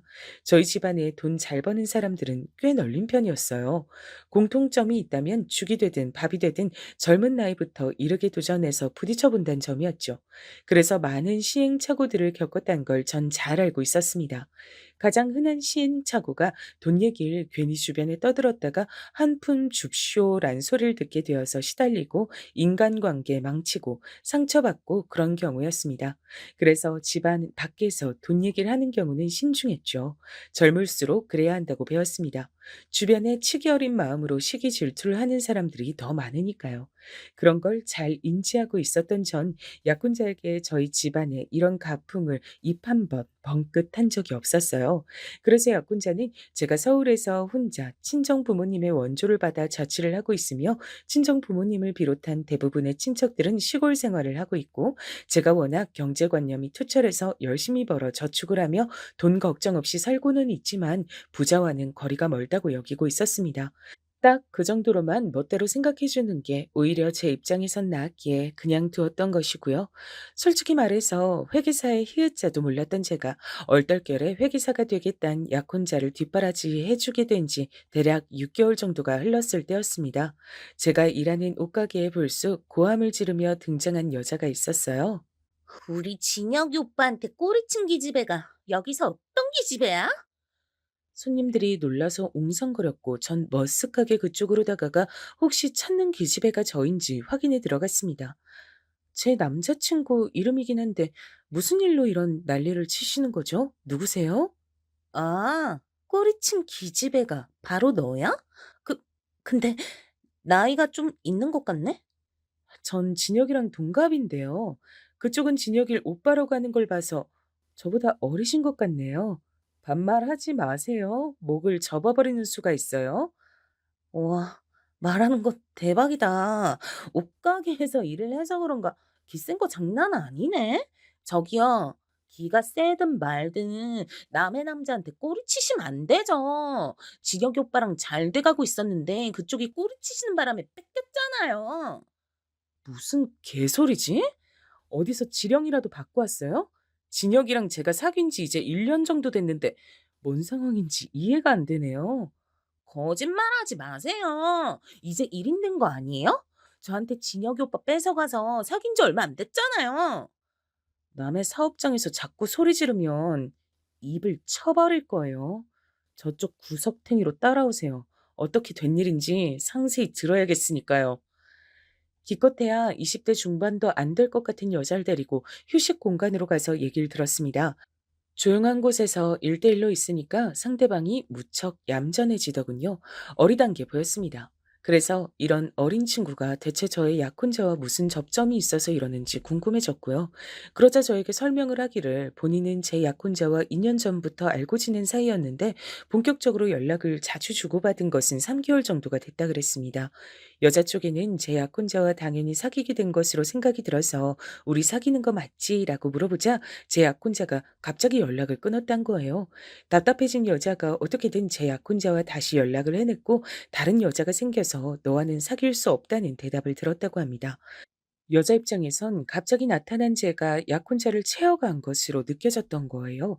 다른 여자가 생겼단 게 거짓말이 아니라면 그 여자가 어디 있는지 알려달라고 난리를 쳤고 그러면서 제가 일하는 곳을 알아냈다고 하는 겁니다. 왠지 예전에도 한번 옷가게로 찾아온 적이 있었던 다른 여자의 일화가 떠올라서 머리가 다 아프더라고요. 설마 하니 제 약혼자가 이런 쪽으로 상습범인가 싶어졌어요. 전 오해가 있었다고 원래 저는 약혼자와 교제해온 사이라고 다 설명을 한 후에 그 여자를 보내줬습니다. 그 여자는 훌쩍이면서 떠났고요. 약혼자에게 열받아서 연락했더니 지금은 열심히 코피 흘리며 공부 중이라 곤란하다 그랬습니다. 다른 여자들 만나느라 코피 흘리는 건 아니고 개수작 부리지 말고 솔직하게 털어놓는 게 좋을 거야. 저녁에 찾아갈 테니까 딱 기다려. 제가 이를 갈며 말하자 약혼자가 놀랐는지 히익 하는 소리를 내더군요. 그러거나 말거나 정말로 가만히 안 둘 작정이었습니다. 근데 퇴근을 앞둔 절 찾아온 사람이 있었어요. 그 사람은 바로 약혼자의 모친이었습니다. 즉 저에겐 예비 시모 정도로 표현을 하는 게 가장 나을 법한 분이었죠. 성현아, 이제 퇴근하려고 내가 저녁 한 끼 같이 하고 싶어 찾아왔는데 혹시 곤란한 때 온 건 아니겠지? 아, 어머님 오셨어요? 연락을 미리 주셨다면 더 좋았을 텐데요.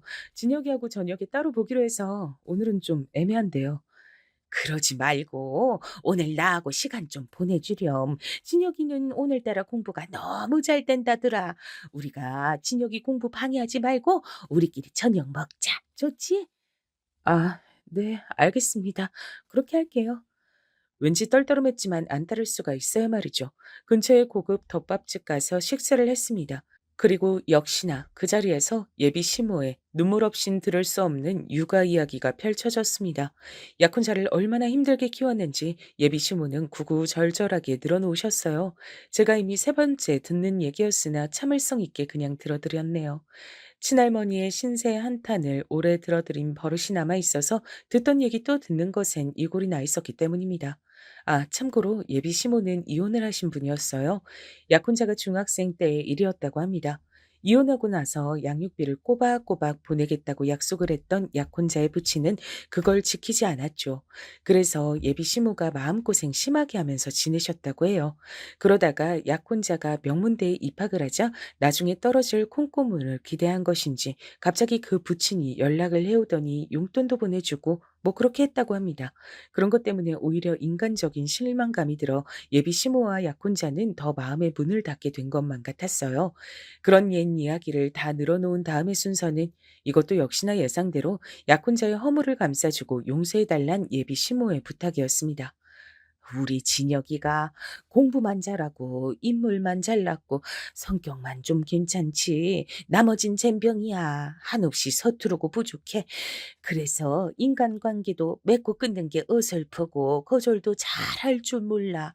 우리 진혁이의 이런 못난 부분을 우리 성현이가 너른 마음씨로 감싸주고 용서해 줄 수 있을까? 오늘 제가 어떤 일 겪었는지 어머님은 이미 다 알고 계시네요. 진혁이가 얘기를 해드렸나 봐요. 그래. 오죽하면 오늘따라 공부에 매진을 하던 녀석이 네가 신경 쓰이고 미안해서 나한테 연락해서는 널 챙겨달라고 신신당부하더라. 자기 대신에 저한테 용서를 빌고 오늘 일을 없던 일로 잘 포장해 달라고 어머님께 그렇게 부탁을 한 게 아니라요? 성현아, 사람 섭섭하게 말을 그렇게 하면 못 쓰지. 우리 진혁이가 부족한 부분 많은 건 너도 알고 나도 알잖니. 그리고 이미 네가 우리랑 한 식구인 건 나도 알고 우리 진혁이도 알지. 그니까 서로 쓸데없이 감정 상하는 일에 날 세우며 시간 낭비는 하지 말자. 이래나 저래나 우리 진혁이한텐 성현이 너밖에 없어. 나한테도 이미 네가 며느리야. 가족끼린 사소한 걸 들추고 그러는 게 아니야. 들을수록 이상한 소리였는데 정말 이상한 점은 들을수록 그럴싸하게 느껴졌단 겁니다. 이래서 연륜은 무시 못한다고 하는 걸까요?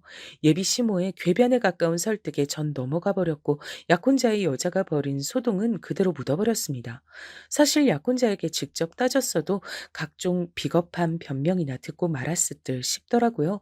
예비 시모께선 거듭 저의 손을 잡으시며 고맙다, 정말로 고맙다 이렇게 인사를 해주셨어요. 제 도움이 없었다면 약혼자가 회계사에 마음 편히 도전하지도 못했을 거라고 하셨습니다. 약혼자가 회계사 도전에 나선 지 1년이 넘어갈 무렵 그때부턴 제 주변에서도 제가 약혼자와 막연히 결혼하게 될 사이라고 생각들을 하게 됐죠. 제가 말을 그렇게 한 적도 없지만 다들 은연중에 그런 생각들을 하고 있었더라고요. 약혼자가 회계사가 되기 위해 발버둥을 치기 시작한 지 2년 정도가 되었을 때 제가 친오빠한테 상담을 청했습니다. 오빠, 원래 회계사라는 게 그렇게나 되기 어려운 건가? 난 그거 진혁이가 금방 될 줄 알았는데 그렇지도 않네. 지인 통해서 들은 적 있는데 회계사 되려고 하면 보통 3년은 기본으로 잡고 처음부터 준비를 하는 것 같더라. 3년? 그게 절대로 되게 쉬운 게 아니었구나. 역시 사차 직업은 달라도 뭐가 다르다. 이젠 내가 진혁이 생활비를 100%다 대주고 있어서 앞으로 얼마나 더 지원을 해줘야 하는 건지 그게 궁금해져서 한번 물어봤어. 그래도 그렇게나 되게 어려운 게 회계사인데 나하고 결혼할 남자가 그런 도전을 하고 있다는 게 난 좋게 느껴지네.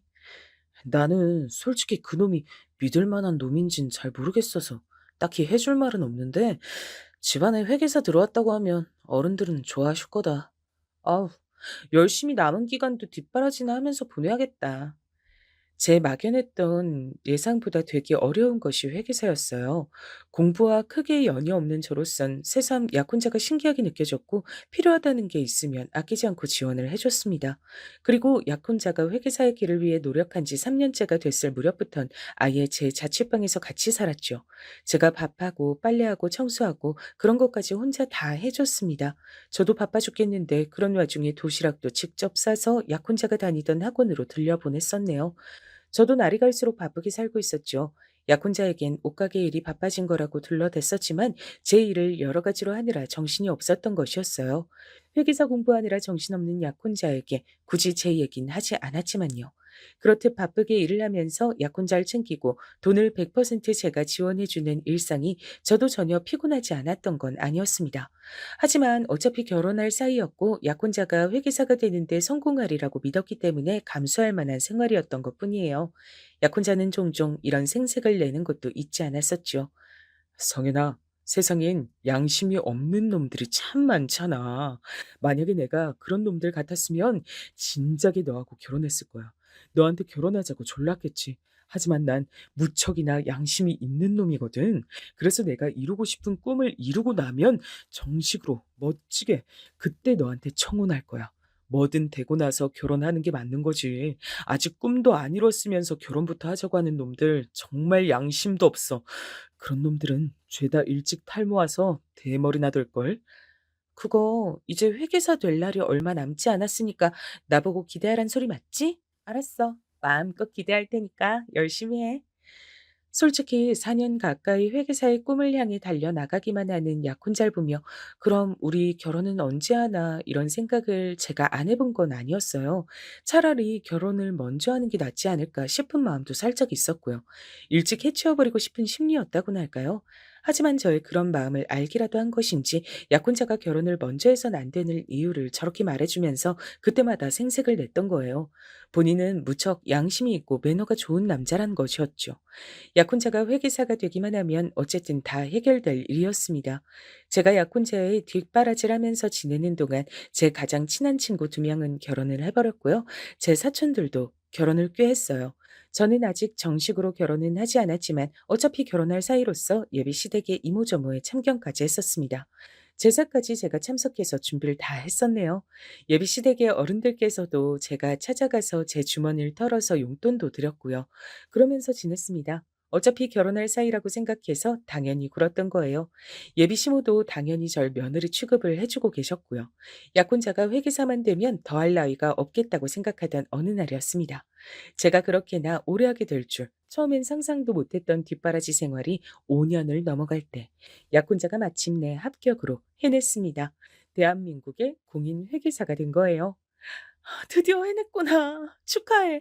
그동안 고생 많았어. 말로만 회계사, 회계사 거리다가 정말로 회계사가 된 모습 보니까 자랑스럽고 멋지다. 최고야.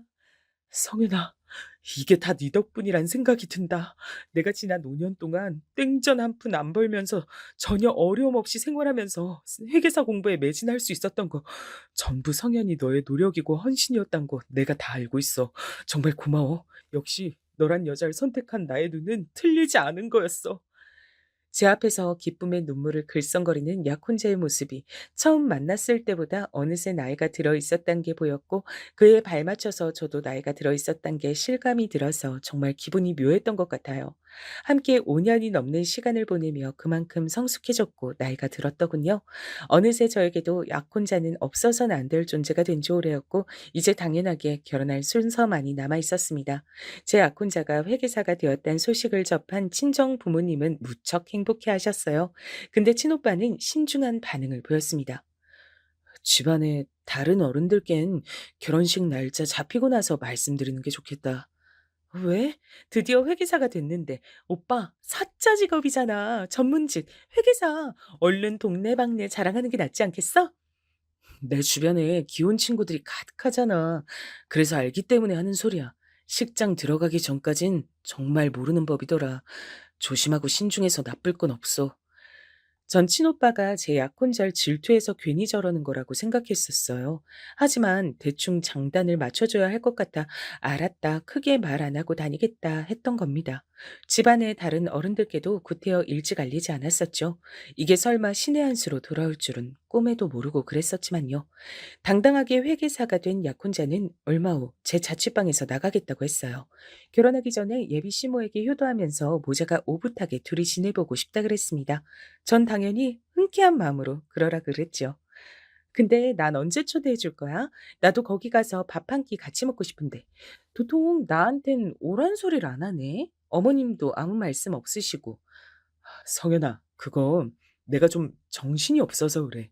회계사가 얼마나 바쁜지 너도 알지? 아니?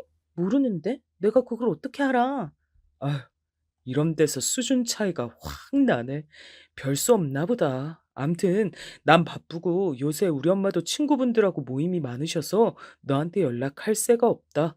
나중에 자리 한번 만들게. 됐지? 되기는 뭐가 됐냐고 따지고 싶었는데 약혼자가 많이 바쁜지 연락을 휙 끊어버렸어요. 저한테 수준 차이를 운운한 의미가 뭐였냐고 사실은 이거부터 묻고 싶었죠. 약혼자는 회계사가 된 이후로 저한테서 먼 사람이 된 것만 같았습니다. 연락도 잘 안 됐고요. 바쁘단 말을 입에 달고 살았죠. 예비 시모 쪽도 마찬가지였어요. 전 회계사가 되기 전까지만 해도 저에게 매달리며 저밖에 없다고 말을 하면서 늘 고마워하던 모자는 대체 어디로 증발했나 싶었습니다. 제가 참다가 약혼자를 찾아갔어요. 일하는 곳을 알아내서 그 앞으로요. 그랬더니 절 발견하고 화들짝 놀라면서 슬쩍 피하는 거예요. 왜 날 피해? 왜 못 본 척 지나가려고 했어? 성현아, 연락도 없이 막 찾아오면 어떡하냐, 사람 곤란하게. 연락했잖아, 수도 없이. 근데 안 받는 걸 어떡하라고? 받아도 바쁘다는 한마디만 남기고 끊는데 그 앞에서 나보고 어떡하란 거야? 아무리 그래도 여길 찾아온 건 네가 너무했다. 창피하잖아. 나 쪽팔릴 건 생각도 안 해주나 봐. 쪽팔려? 너는 내가 설마 쪽팔리단 거야? 왜? 네가 끌고 온 차를 봐. 구형 마티즈. 저게 언제적 차인데 아직도 끌고 다녀? 전문직 여성들과는 거리가 아주 먼 편한 차림새도 그렇고 아우 진짜 여러모로 한숨만 나온다. 한숨만 나와. 와, 그때부터 제 뒤통수가 얼얼해지더라고요. 절 향해서 그렇게 말을 하는 것도 어이가 없었는데 더 중요했던 건 저를 위아래로 훑어보던 바로 그 눈빛이었습니다. 부끄럽고 딱한 것을 바라보는 듯한 시선이었죠. 그건 마치 나는 이제 회계사식이나 됐는데 너는 대체 뭐냐고 비난하고 조롱하는 것만 같았습니다. 속이 뒤집어질 것만 같은 것을 꾹 참고서 약혼자에게 물어봤어요. 알았어. 내가 쪽팔린 것 같으니까 금방 꺼져줄게. 이것만 얼른 답해줘. 그래서 나하고 언제 결혼할 거야? 그렇게나 바빠서 나하고 결혼할 시간은 있겠어? 결혼? 지금 대체 결혼 얘기가 왜 나오냐? 피곤해 죽겠네. 너 제발 좀 가라. 나 바쁘다. 약혼자는 귀찮은 것을 처리하듯이 대충 손을 휘휘 저으며 제 앞을 떠났습니다. 전 망연자실했죠. 제가 버림받았다는 것을 그런 상황에서도 눈치를 못 차릴 정도로 제가 둔하진 않았던 모양이에요. 입가에 저절로 헛웃음이 걸렸습니다. 제가 그동안 무엇을 위해 5년이 넘도록 달려왔나 싶었어요. 이래서 헌신하면 헌신짝이 된다는 표현이 있는 거란 생각도 들었습니다.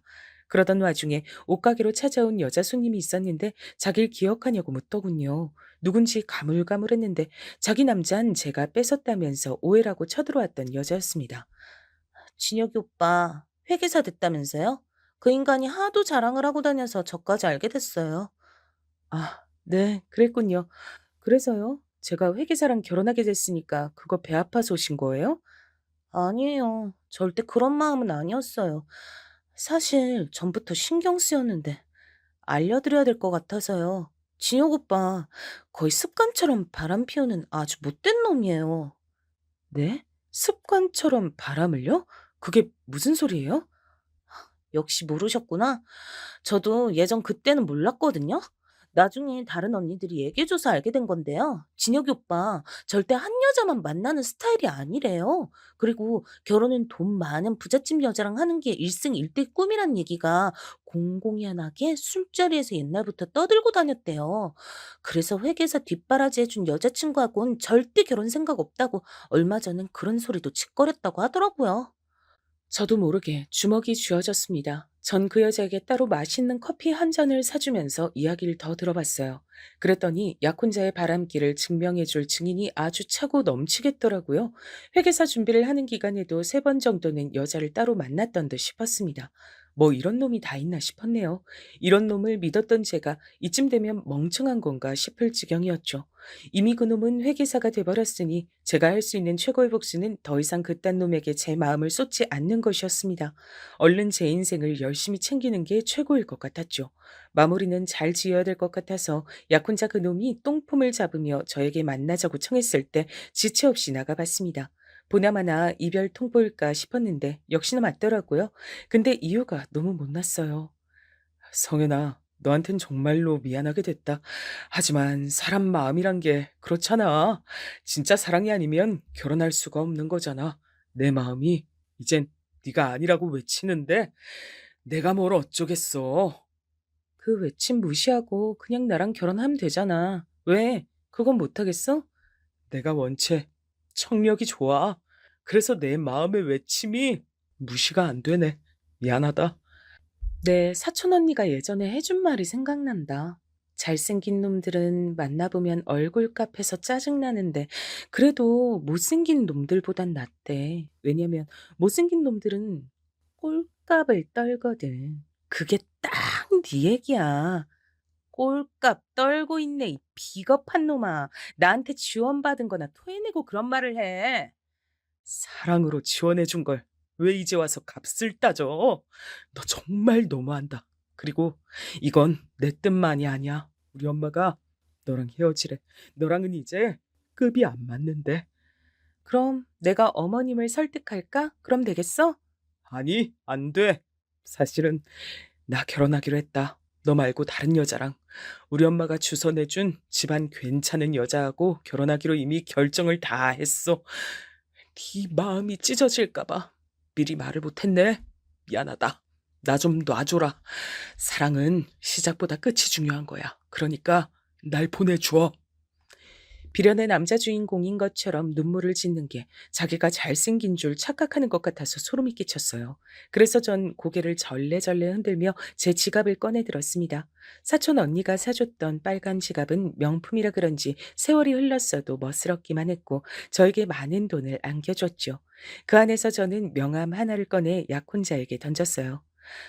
이제 보니까 그간 내 명함 하나도 준 적 없었더라. 이별하는 마당이니까 특별히 기념으로 남겨줄게. 그거 먹고 떨어져. 너 주제에 명함이 있었구나. 그래, 알았어. 잘 받을게. 어라? 어? 이거 뭐야? 대표? 네가 왜 업체 대표라고 나와 있어? 대표니까 대표라고 나와 있겠지. 아, 맞다. 내가 오래 일한 그 옷가게 있지? 사실 따지고 보면 지금은 내가 거래하는 수많은 거래처 사장님들 중 한 분의 가게일 뿐이야. 어쩌다 보니 내가 취미로 일손 좀 도와드리는 것뿐이고. 내가 진작에 패션 쪽에 관심이 많아서 디자인 사업, 원단 사업 이런 거에 뛰어든 지 오래거든. 이 얘기도 안 한 것 같은데 우리 집안 부자야. 가방 끝만 짧지 계좌의 영은 길게 늘어져 있는 집안이야. 그래서 솔직히 돈 걱정은 전혀 안 하고 너 뒷바라지 해줬었어. 암튼 용건 끝났으면 난 이만 가볼게. 회계사 나부랭이보다 내가 10배는 더 바쁜 사람이라서. 약혼자가 경악에 차서 발까지 동동 구르며 난리를 쳤지만 전 깔끔하게 무시하고 나왔습니다. 지난 5년만 생각하면 열불이 터졌지만 당장의 제 일상을 냉정하게 사는 게 더 중요했어요. 근데 이틀 만에 약혼자가 자기 모친을 끼고 제 눈앞에 나타나더라고요. 예, 성연아. 진혁이 나 아무 잘못 없어. 다 내가 잘못한 거란다. 내가 아둔해서 생각을 잘못했던 거야. 내가 미쳤지. 널 두고 웬 다른 여자를 우리 진혁이한테 붙여주려고 했으니. 그래. 나는 우리 엄마가 시키는 대로 행동한 죄밖에 없어. 난 계속 너뿐이었어. 제발 한 번만 용서해주라. 우리 깊은 정이 있잖아. 그래서 제가 두 사람 앞에 검지와 중지를 내밀어 V자를 그려주었습니다. 두 가지 선택지가 있어요. 제가 경찰을 부르고 그 경찰한테 끌려가느냐, 아님 자기 발로 걸어서 나가느냐. 다른 선택지는 없으니까 신중하게 고르시고요. 그러자 두 사람은 저에게 정도 없냐면서 우는 소리를 냈습니다. 그 소리를 듣곤 참을 수가 없어서 제가 웃음이 터졌었죠. 제가 배를 잡고 웃으니까 두 사람은 점차 숙연해졌고 경찰에 끌려가긴 싫은지 터덜터덜 자기 발로 떠났습니다. 그 이후로도 몇 번 저한테 질척거렸는데 제가 냉정하게 딱 끊어냈어요. 그렇게 구질구질한 막이 내렸죠. 회상하니까 씁쓸한 웃음만 지어지네요. 저는 그 이후로 절대 의도한 건 아니지만 사차 직업을 가진 남자를 만나 결혼에 꼴이 냈답니다. 지금까지 크게 싸우는 일 없이 알콩달콩 잘 사는 중이에요. 참고로 회계사는 아니랍니다. 회계사가 됐던 옛날 그놈은 진작에 이른 탈모가 와서 거의 대머리가 됐다는 후문이에요. 힘들게 어떤 여자하고 결혼을 하더니 더욱 힘들게 이혼을 해서 요란하게 소문이 다 났었답니다.